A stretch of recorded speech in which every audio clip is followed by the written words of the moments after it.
Un quartier entier ravagé par des frappes russes. Parmi les cibles, des immeubles résidentiels.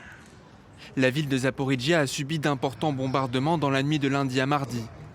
Volodymyr Zelensky accuse la Russie d'avoir utilisé des missiles de son allié nord-coréen. Zaporijjia a été frappé par des missiles balistiques nord-coréens, des missiles Zircon et des bombes aériennes guidées. Il s'agissait d'une attaque violente destinée à infliger un maximum de dégâts, en particulier aux infrastructures civiles. Pour Kiev, l'utilisation de ce type d'armes démontre que la Russie ne se prépare pas à la paix, mais à une escalade de la guerre. Plusieurs villes ukrainiennes ont été frappées par les Russes, comme à Mykolaïv au sud. Un missile a détruit cette maison. Tout s'est effondré, il n'y avait plus d'électricité, les escaliers étaient complètement bloqués par les débris et les placards s'étaient renversés. J'ai dû ramper à 4 pattes dans le noir pour sortir de là.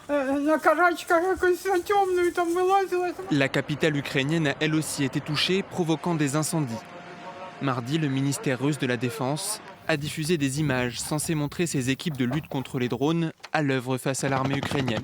L'Ukraine affirme quant à elle avoir frappé une raffinerie de pétrole dans la région russe d'Orsk. Kiev poursuit ses frappes sur des cibles situées en profondeur sur le territoire russe, alors que ses défenses aériennes sur son propre sol s'amenuisent. Volodymyr Zelensky continue de demander plus de moyens de défense aérienne, un enjeu crucial pour l'Ukraine qui peine à trouver des missiles intercepteurs auprès de ses alliés européens, mais aussi des États-Unis à court de stock avec la guerre en Iran.